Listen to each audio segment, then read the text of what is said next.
Alors, dans cette première vidéo, on va chercher à déterminer si la fonction f de x égale x puissance 4 est injective, surjective, bijective, en commençant par l'injectivité.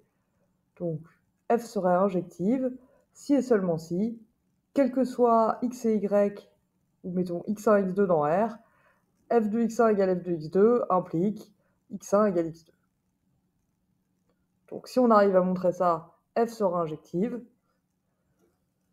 Si on n'y arrive pas, f n'est pas injective. Une autre façon de parler de l'injectivité, c'est que, du coup, dans ce cas particulier, si x1 4 égale x2 4, à puissance 4, on aimerait en déduire que x1 égale x2.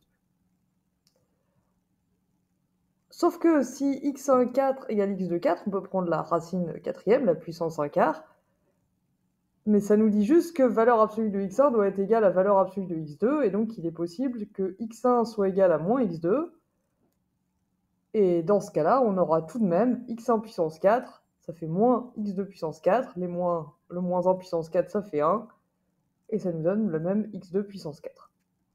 Ce qui nous donne une idée de contre-exemple, pour x1 égale 1 et x2 égale moins 1, on a du coup f de x1 qui fait 1 puissance 4, qui est égal à 1, qui est aussi égal à moins 1 puissance 4, qui est égal à f de x2. Donc f de x1 égale f de x2, alors que x1 est différent de x2.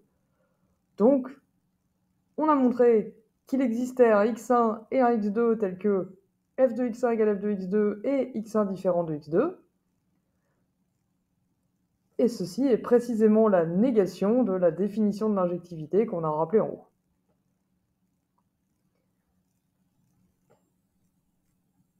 Du coup, f n'est pas injective.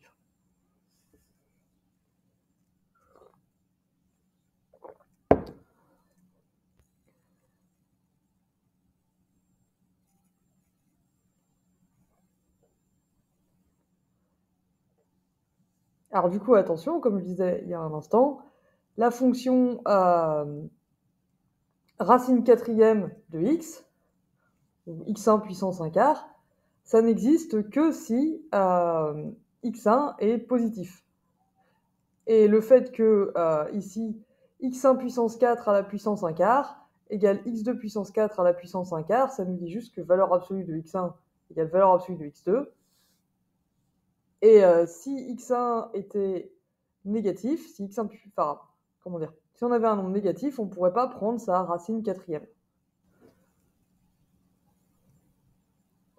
Autre chose qu'on peut noter, c'est que puisque f n'est pas injective, on peut d'ores et déjà conclure qu'elle ne peut pas être bijective, puisque une fonction bijective, c'est une fonction qui est à la fois injective et surjective.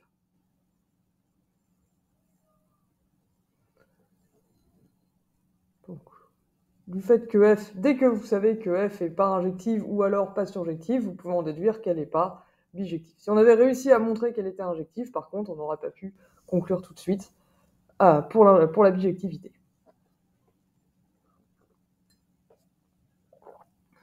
Alors, il nous reste à vérifier si f est surjective.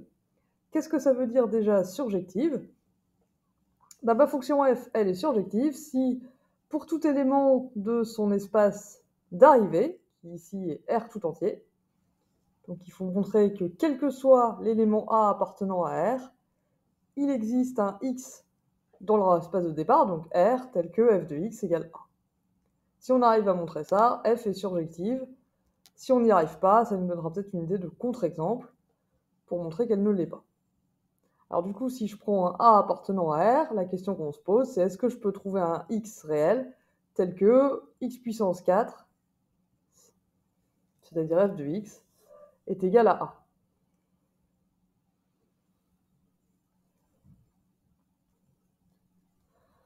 Alors ici, l'ennui, c'est que quel que soit le x que je prends, même si x est négatif, x puissance 4, ce sera toujours positif. C'est x au carré au carré.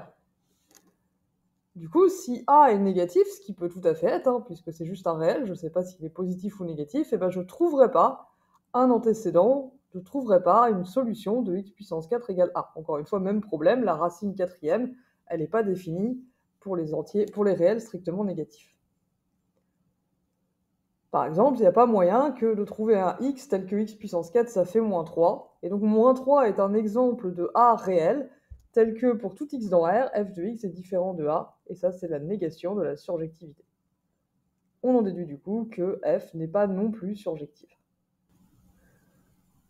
Et du coup, sur la bijectivité, on avait déjà en fait conclu qu'elle serait pas bijective, et là, à nouveau, on observe qu'elle ne l'est pas, hein, elle n'est pas injective, et en plus, elle n'est pas surjective, donc elle est en quelque sorte doublement pas bijective. Elle est vraiment très loin d'être bijective, celle-là. C'est vraiment similaire à la fonction x au carré dont on a parlé de nombreuses fois en TD.